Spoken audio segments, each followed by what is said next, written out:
The skills gap in America is growing every day.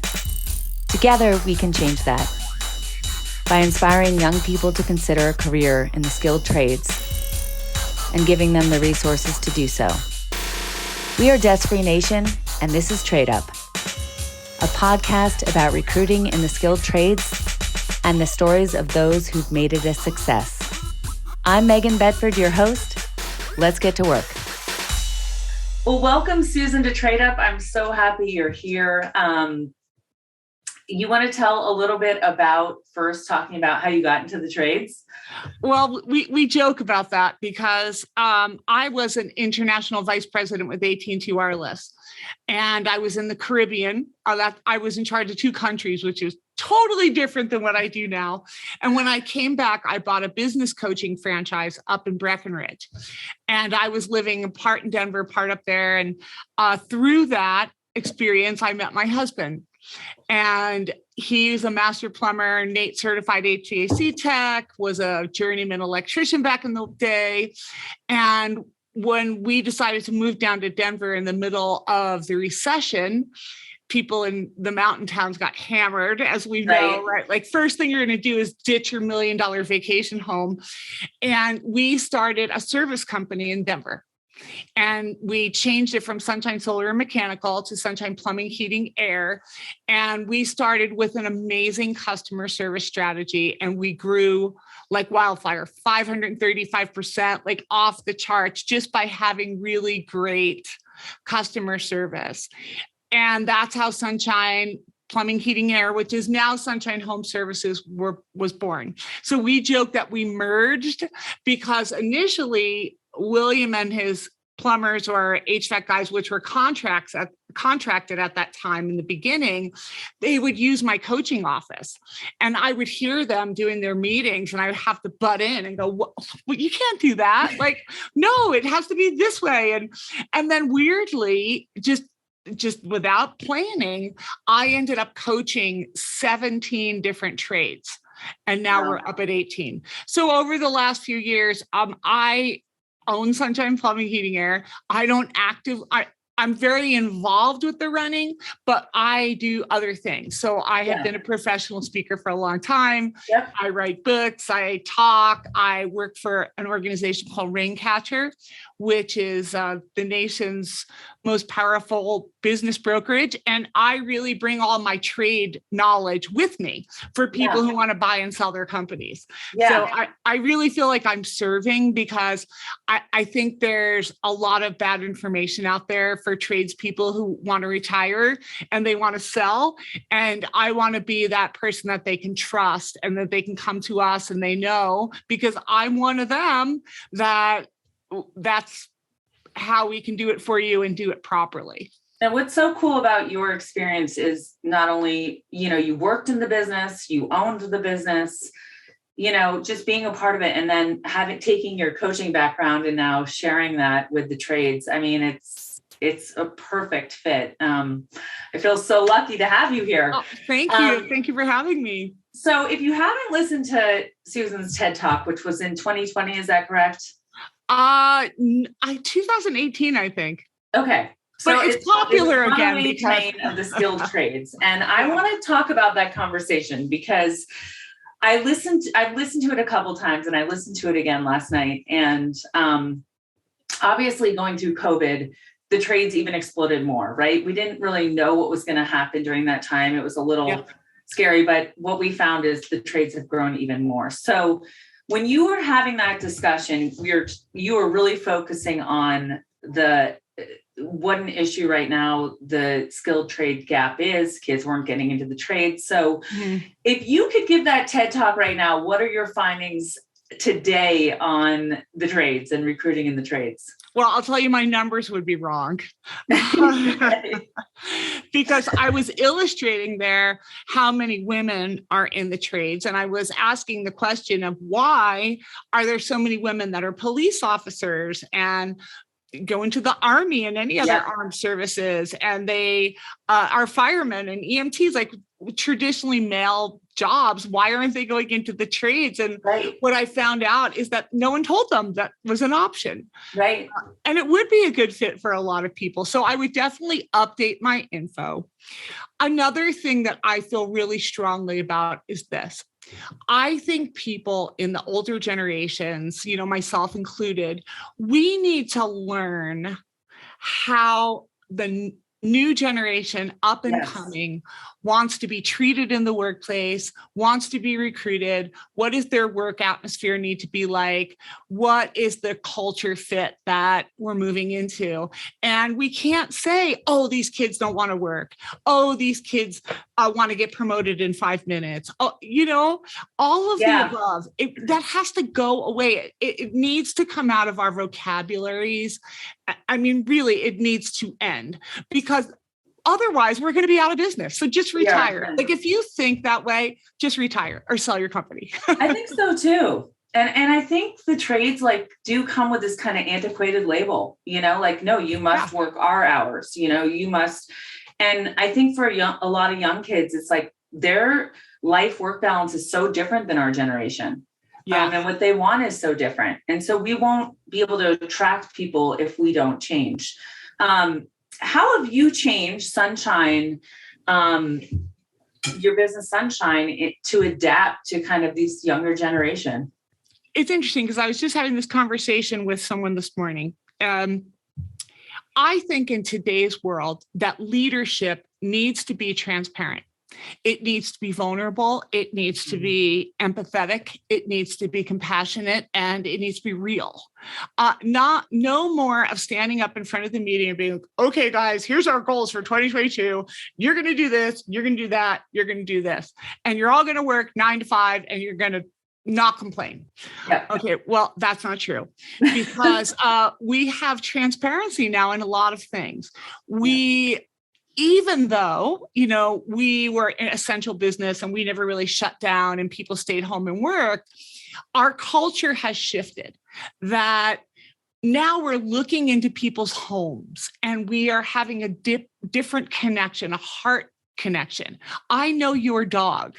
I know that your neighbor makes a lot of noise at 2:00 in the afternoon on Thursdays. Like, we have gotten to know each other better at a much deeper level. Yeah. And I think that is very powerful to know that. You need to get to know your employees in a different way and find out what they're motivated by and understand what their family likes to do. And instead of just giving everybody a cash bonus, maybe give them an experience. Yeah. Like, creating different plans for different people and not cookie cutter everyone, and maybe offering flexible schedules. Like, we have one employee now that's on 410s. Yeah. We've also been a big proponent of having sober coaches. So if you struggle with an addiction or of some sort, and you need help, we want to be able to provide that for you. We also want to be able to provide resources for mental health, because people are a lot more transparent about that nowadays too. And I think that's great. Really important. Yeah. Yeah. Very cool. So taking that different mindset approach of really honing in on what your employee wants, because, what we've realized in the trades, without your techs, you're nothing. I mean, you don't have a business anymore. Even us, we had the last half of 2021 was bad for us. It was like the worst 2 quarters that we've had since 2014. And not because we didn't have the calls, not because our reputation was suffering or anything. We didn't have enough people to fill the trucks. Definitely. So I definitely think I found a magic bullet. I think I did, because all my trucks are full. Well, good. I'm sure you don't want to share it. No, well, I think I already sort of did a little bit. Number one, I really think that when you are writing your job description, and I'm actually getting better at this too, when you're writing your job description and you're putting it out there, really be thinking about your culture and how you can be describing that culture to a reader who is reading your job description on a flat screen, right? Yeah. Like they can't see you, they can't feel you, they don't know you.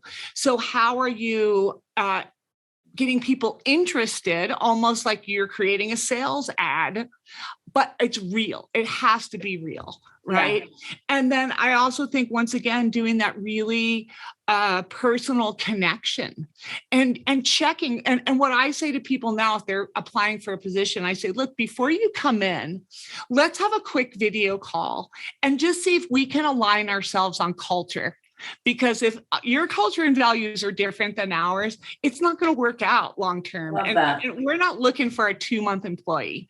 We want like a 2-year or better employee. Yeah, right. It's a big investment for you and them. Yes. Yeah. So I love that. And I think, well, let's back up. What do you think is the number one reason why people come to work at Sunshine? Like, what is, because there's so many trade jobs available right now. There's so many opportunities for people to find a job. What do you think it is that like really, I mean, I know you said environment and work environment, but if you could pinpoint kind of one thing, what is it?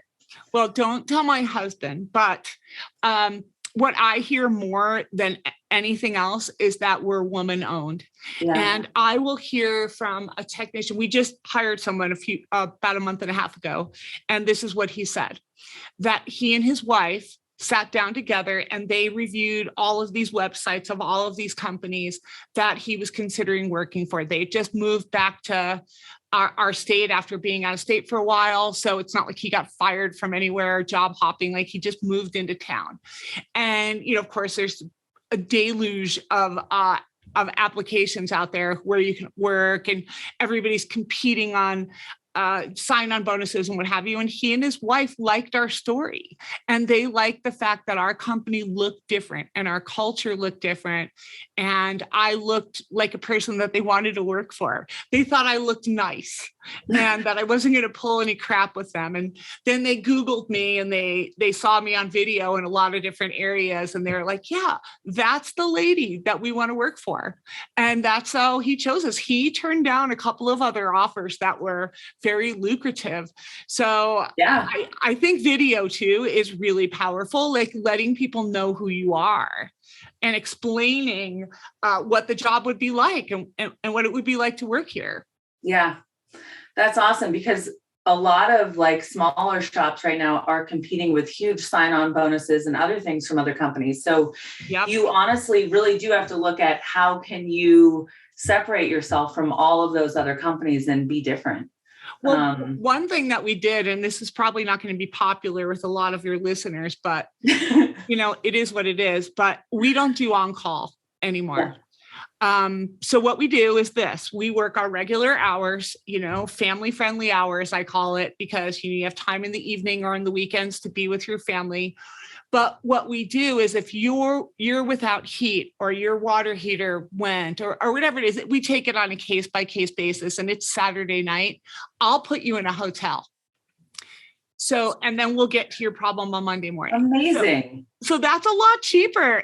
I'm telling you. I actually heard you mention that. Like I heard your talk on like giving away brownies and all kinds of stuff. What a cool idea. It costs $150 for a hotel room, right? And then nobody really wants to pay that after hours fee. Right. And people are like, you're going to lose customers like that. I've never lost one customer that I've put in a hotel. How many people take you up on the offer? Very rarely, but they love that I offer it. Right. I mean, I've had people, when they do in the summer, because people without air conditioning are really cranky. So they love that. And then a lot of times they don't want to come back to their house once their repairs done. They're like, the kids are loving the pool and the free breakfast. Can we just like stay here? That is awesome. Yeah.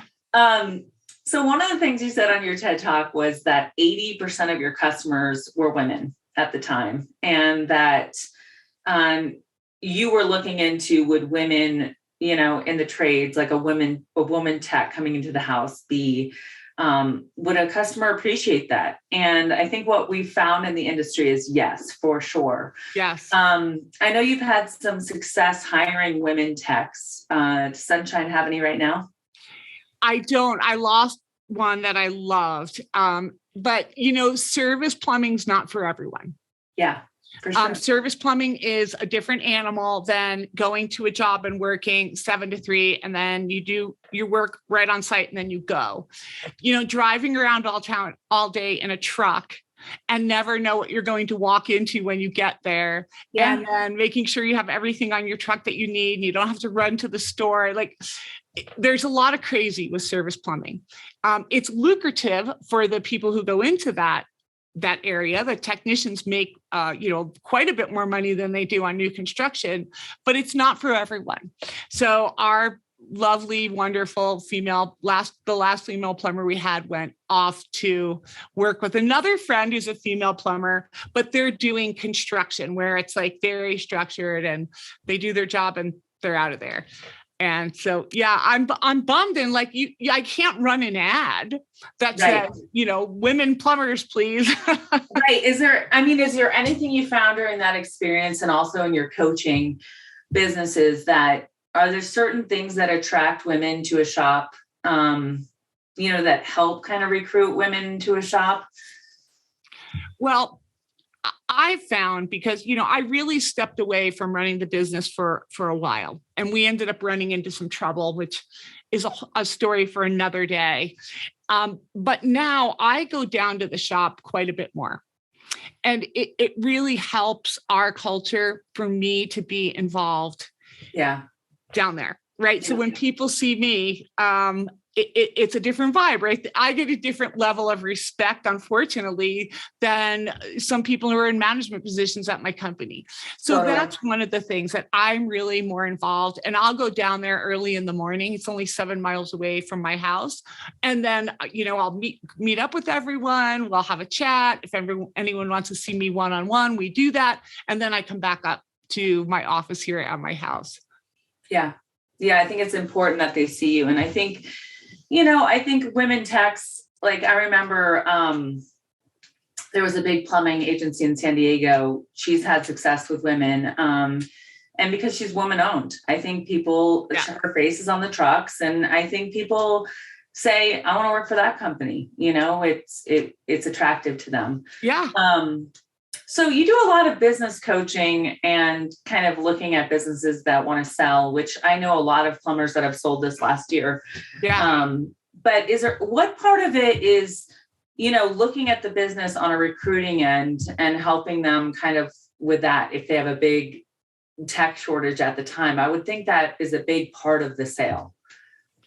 Yes, it is, because a buyer sometimes is buying you because they want your employees.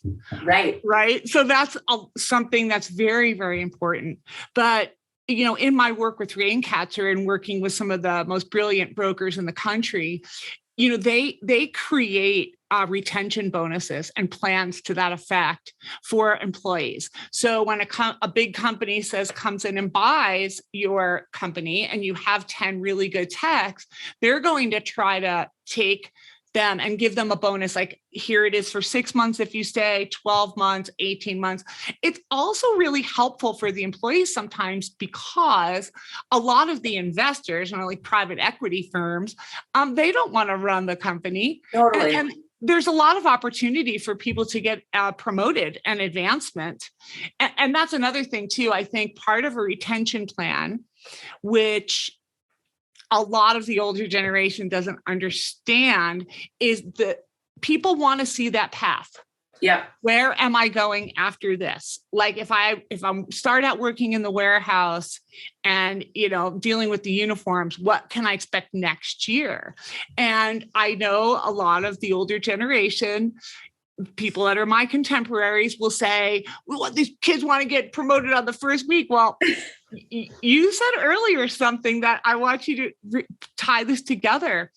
You're creating a game, right? Yeah. Going to say that. You're creating a game to use on Oculus that has to do with plumbing. Yes. Now think about this. This new generation that's coming up, the really younger ones that are like going through school right now, they're not out of grade school yet or high school yet. They get promoted in the game. Right. You know what I mean? Yeah. Like, so if they start out their life playing games and your character gets bigger and stronger and more powerful every level that you get, bam, that's the way life is. Yeah. It also, though, creates a fair amount of introverts. It creates a fair amount of people who are uncomfortable speaking in front of others because they're speaking like this. Right. So I think that's definitely something that needs to change, but showing that career path. If you don't show a career path, you're not going to keep anybody around. No, you're not. That's a great point. And I think, we really do I think we need to really be thinking about these young kids. And it's just shocking to me how many people aren't adapting their business to change. They feel like the younger generation has to change to them, and it's not going to happen. Like, it's not. Wrong. So, as I said, retire now today. Yeah. So, what I've seen in my past marketing the trades, I've seen a lot of, there seems to be this thing where like techs, companies take techs from one company to the next and they just offer them something better. And that's been kind of the whole industry, right? We've done that. And I mean, everybody does, because it's the path of least resistance. But obviously we've hit this point where we can't do that anymore. It's not sustainable. And we have to really figure out how to get this younger generation interested in the trades. So is there anything that you found on your travels or coaching that's really, some shops are doing really well on going, kind of recruiting this younger generation right now? Well, I think that training is a big part of it. If you don't have a really good training plan that you can help your technicians make money if they're service technicians, or learn a new skill, or find out about a new product or something like that, you're really cutting yourself short. And that's why we invested in the Oculus and the training for HVAC. There's not that much, as far as I know, for plumbing out there right now. And I'm hoping that's going to change as we go. So I think that training is a big thing. Really understanding what your employees want and need and what their life's all about, and taking a personal interest in them. Don't just be treating them like employee number 8, right? Yeah. Like, seriously, know who employee number 8 is and know about them and their family and what they like to do. And something else that we've done, and this might speak to your point about, stealing people back and forth, but we went through our big box of employees that have left. My general manager and I sat there at the conference table, and we took the box out and we said, let's go through and reevaluate. Why did these people leave? Are they someone who we would still be interested in? And what's our next plan? Should we reach out to them? So I now have 3 employees that worked for us, left, went to work for somebody else, and then they came back. And, we always joke with them, the grass is not greener on the other side. You need to water the grass on your lawn. Yeah. So like, if you give us 100% here, you're going to do really well. And so that is one of my best recruiting tips right there, is bringing people back that maybe left, maybe there was a heated moment, maybe there was an argument, a miscommunication, whatever it was. Like, let's talk to them again. And then the training is a lot easier too. I love that. That is really good, because how many people actually have done that? I bet not that many. No. Great tip. So, in my travels, I find there's a lot of, there's still a stigma around the trades. When you look at influencers like parents and counselors, counselors don't have the resources usually. Parents still, there's a lot of parents that still think 4-year college is the way to go, even though I think COVID has changed that quite a bit. Yeah. I still think we've got a long way to go.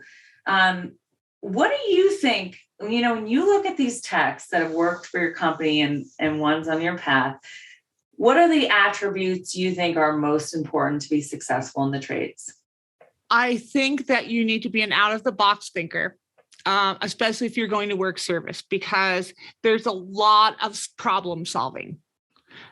Trade service is solving the problem. You go to someone's house, they have a problem. They either have no water, they have no electricity, they're hot, they're cold, whatever it is, and you have to solve that problem. If you can get excited about doing that and remind yourself that you're solving problems all day, I think you're going to love that if you're naturally problem solver. Yeah. I think that if you are naturally good at communicating with people quickly, like you and I meet in the supermarket line, and all of a sudden, by the time we get up there, we're best friends. Like that kind of personality in service is really powerful, like a ability to, kibitz and make small talk with anyone. If you're not, if you are an introvert, that's perfect, because we have other jobs for you. Yeah. We have jobs in the warehouse. We have jobs on commercial plumbing projects. We have new construction, all of those things if you're not social. And, really, what kind of training, what does your training plan look like? And are you a natural learner? Do you want to keep picking up new ideas? And there's this old adage that's been around forever, right? The reason why people become entrepreneurs in the trades and go out on their own is because they become unemployable. Yes, so true. So that's the other thing, right? Are you a good employee? Are you willing to listen to someone else, especially if you've dipped your toe into owning your own company, right? Well, why aren't you still running it then? So I think there has to be that, being a team player, that's really powerful, and being committed to that team. Those are all good points. What would you say to a parent nowadays that still thinks the trades are for uneducated people that can't make it in school? What kind of commercial would you send them? I would say, wouldn't it be a nice life if your kid could make close to 6 figures working a banked 40 hours a week? They never will take their job home, ever take their job home. They can't. I know. Park the truck and be done. And they're going to start their life with no debt. Yeah.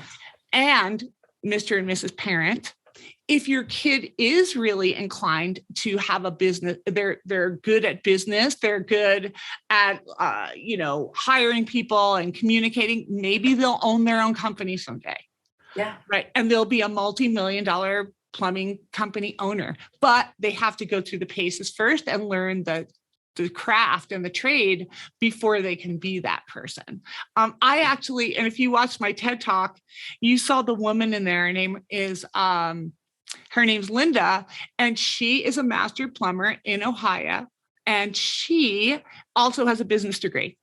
Yeah. So she started out as a plumber, and she's amazing. I'm going to see her in March. I'm actually speaking at the PHCC Cincinnati convention, so I'll be headed out there. Awesome. And she runs her own company now because she did both.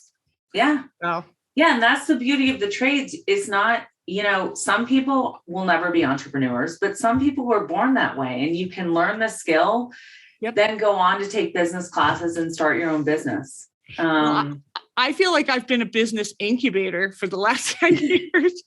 I made it look really easy. I can't even count how many people have left and started their own companies. So, yeah. And then some I talk to that come back because they realized I didn't want to deal with all that. They went on to start their own business and said, I just want to work for someone. And like you said, leave my job at work and come home and not have to deal. Yeah. So it's not for everybody. Any more advice that you could offer business owners going through this transition? Because what I find is right now, business owners are so busy. They're so busy in the trades. And so taking that step back and really analyzing their recruiting strategy or what their website says about them, how they're being perceived in the marketplace. Is there any kind of advice that you could offer them right now? I would just say the best advice that I have is to actually talk to some young people and be open-minded to what they have to say and not have your hand up like this going, I don't want to hear it. Just go do your job. Right. Yeah. We just open your mind, even if it's for 1 month. Say, okay, February is open mind to new ideas month. Right.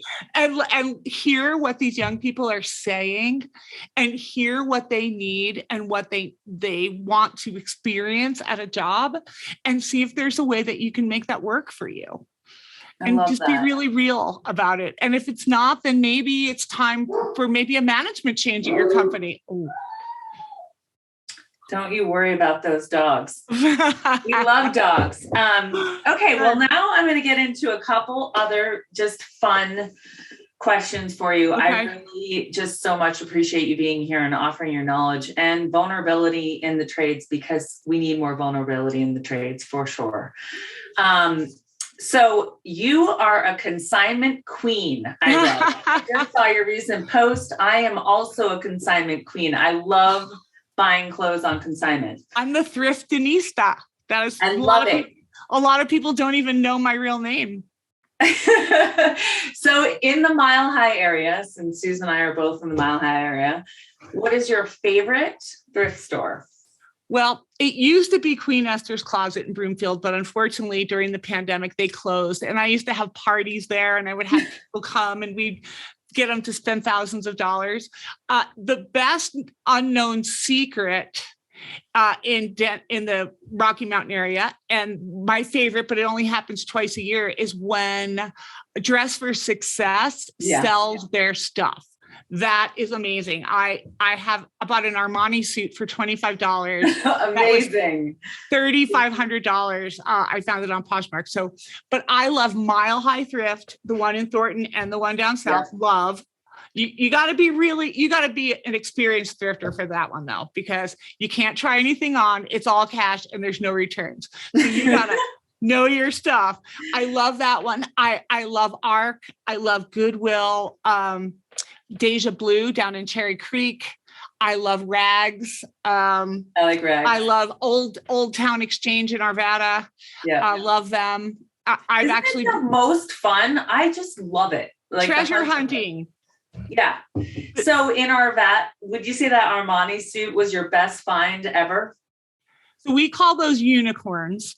Yeah, that's a pretty good one. But I got a Givenchy couture dress at Mile High Thrift, and it was 50% off White Tag Day. And I hear this woman talking to her kid going, who in the world would pay $82 for a dress in this place? And I was like, what do they have over there?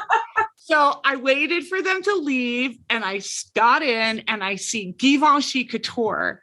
And because it was 50% off day, it was like $41, and it was $1,800. So amazing. That one and the Armani suit, but I have so many stories. Like, I mean, I have Louboutins, and I have tons of Donald Pliner boots. I have a couture. I have a good eye. Yeah. I know my brands. But now what I've been doing, I take people shopping. So whether they're a professional speaker, just up and coming, and I'll help them get a whole wardrobe, or someone who just wants something new. And I do that on my bus trips.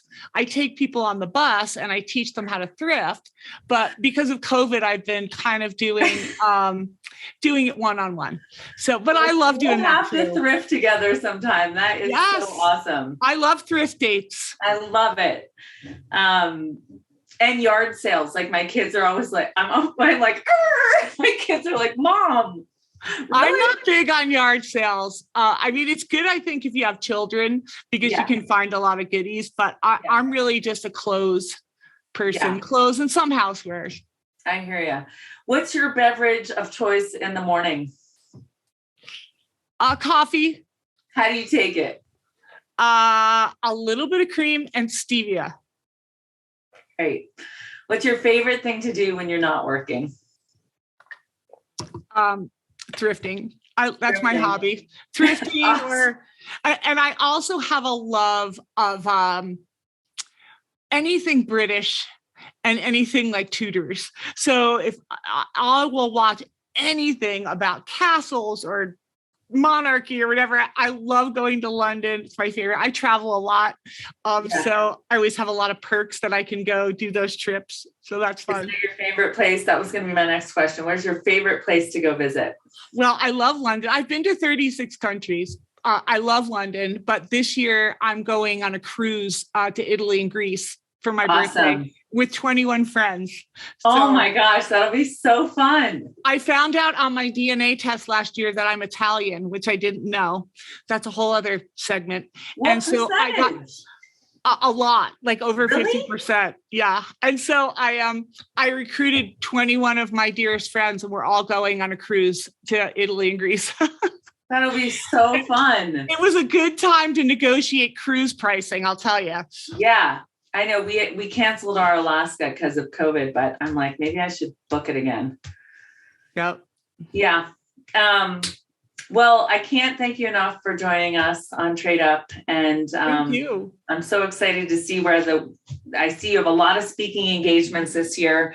I do. If you guys haven't watched or listened to Susan's TED Talk, I highly recommend it. It's really entertaining. And we'll keep watching you, Susan, and see all the exciting things that you bring into 2022. Thank you so very much. I really appreciate being on, and find me on social media. Hit me up. Definitely.